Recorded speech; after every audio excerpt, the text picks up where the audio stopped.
हिंदी के प्यारे विद्यार्थी ध्यान दे, आज की इस वीडियो में हम हिंदी का सेट ए देखने वाले फुल सोल्यूशन आपके इस वीडियो में बताने वाला हूँ। बहुत ही कम टाइम बचा, जितना हो सके जल्दी जल्दी आप यहाँ पर अच्छे से देख लीजिएगा। पहला आपके सामने है, नवाब शाह ने खीरे की फाकों का क्या किया तो खिड़की के बाहर फेंक दिए थे। काव्य के कितने प्रकार माने गए तो 3 प्रकार माने गए है ना।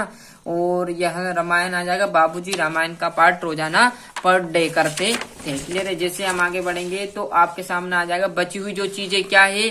प्रकृतिवाद के कवि माने जाते हैं तो रामधारी सिंह दिनकर। विनय पत्रिका के कवि का नाम क्या है तो तुलसीदास।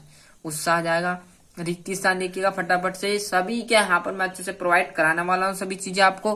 कृत्यवाची में देश के अनुसार होती है तो कर्ता के अनुसार। भोलानाथ का असली नाम तारकेश्वर नाथ था। वल्लभाचार्य आ जाएगा। सरोटा छंद में देश चरण होते हैं तो 4 चरण। कितने चरण होते हैं 4। सिंगार रस का हिस्सा भाव रीति बढ़िया से संगमरमर आ जाएगा। यहाँ से सही जोड़ी तो कई अंक वाली रचना क्या कहलाएगी नाटक कहलाएगी है ना। आदमी जात का आदमी क्या है पतितों के देश में। और प्रत्येक की बात करो तो प्रति प्लस एक आपके यहाँ पर संधि आ जाएगी। मैया बच्चों को कड़वा तेल लगा देती है ना। और योग का संदेह क्या आ जाएगा 5वां है उद्धव। और पंचमट्टी की बात करें तो कौन सा आ जाएगा खंड काव्य। अब बड़े तरीके से हम यहाँ पर एक वाक्य की ओर तरफ चलते हैं। जैसे आप पेज पलटोगे तो आपके सामने जो बचे हुए हैं रिक्ति स्थान जो एक वाक्य वो आप देख लेंगे पूरा। यहाँ पर जिस प्रकार आपको कहा था शुरू हुआ था जब भी शब्द शक्ति कितने प्रकार के होते हैं 3 प्रकार के होते हैं। शब्द शक्ति किसे कहते हैं तो शब्द का अर्थ को शब्द और अर्थ के संबंध को स्थापित या शब्द शक्ति कहते हैं ना। किस किस को शब्द और अर्थ के संबंध को दोनों को क्या कहते हैं शब्द शक्ति कहते हैं। भोलानाथ सिसकाना क्यों भूल गए तो साथी बच्चों को खेलता देखकर है ना। कड़वी काकड़ी सा क्या लगता है तो योग का संदेह लगता है। वात्सल्य के अलावा रसों की संख्या कितनी मानी गई है तो 9 मानी गई। कितनी मानी गई है 9। और इसमें कहानी हिंदी के सर्वाधिक लोकप्रिय विधा कौन सी है तो कहानी। सत्यासत्य में है संधि 3 प्रकार की होती तो ये बात बिल्कुल सत्य बचपन से पढ़ता है। स्वर संधि व्यंजन संधि और विसर्ग संधि है ना। मैया ने हल्दी पिसकर भोलानाथ के घाव पर थाप दी थी। मैंने अभी जस्ट बताया था उधर आपको तो ये बात भी आपकी सत्य है। क्योंकि जब भी कोई बच्चा पड़ जाता था तो माँ क्या करती थी उसके जहां भी लगती वहां हल्दी पिसकर उसके घाव पर लगा देती जिससे घाव भर जाता था और बालक ठीक हो जाया करता था। क्लियर है। किसी बुद्धिस्ट के मरने पर रंग पताकाएं फहराई जाती ये बात गलत है। गोपिया ने उद्धव के संदेह को स्वीकार कर लिया ये बात आपकी आ सकती है। काम्यानी आधुनिक काल का श्रेष्ठ महाकाव्य है बिल्कुल सत्य है ना। पान वाला कैप्टन चश्मे वाले का भाई था तो ये बात भी रॉन्ग है ना। जैसे हम देखेंगे छठे क्वेश्चन से आपके 2 नंबर के आएंगे। पहले देखिए नेताजी सुभाष चंद्र बोस की मूर्ति को देखकर लेखक के मन में कौन सी कमी खटकी है ना। किन आवश्यकताओं की पूर्ति के लिए सुई धागे का आविष्कार हुआ। यशपाल अथवा मनु भंडारी जी का साहित्यिक परिचय। 2 रचना भाषा शैली आपको बतानी है ना।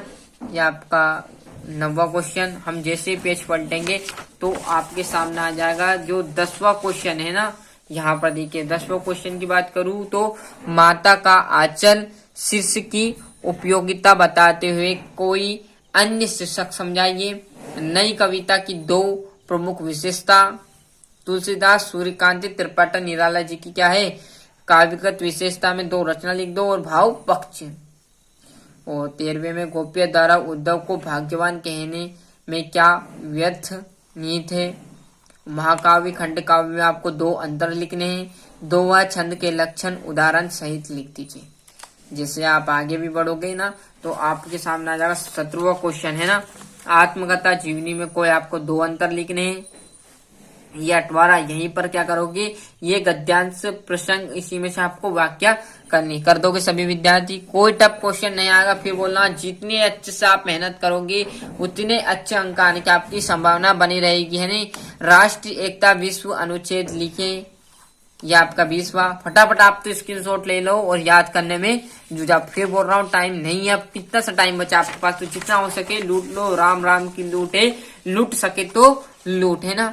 यहाँ पर देख लीजिए ये आपका अथवा जाएगा 21वां है प्राचार्य महोदय को भूख बैंक की पुस्तक के लिए आपको एप्लीकेशन लिखनी है। और ये आपका 22वां निबंध। और 23वें क्वेश्चन में क्या आता है, भूल गए क्या? तो 23वें क्वेश्चन में क्या करोगे, 4 नंबर मुक्त करेंगे। इसी पैराग्राफ दे दिया, इसी में से आंसर है क्या, उपयुक्त गद्यांश का उचित शीर्षक पढ़ोगे, जिसमें आपको शीर्षक समझ में आ जाएगा, है ना, सार भी समझ में आ जाएगा कि क्या लाइन क्या कहना चाह रही, वो सार लिख देना।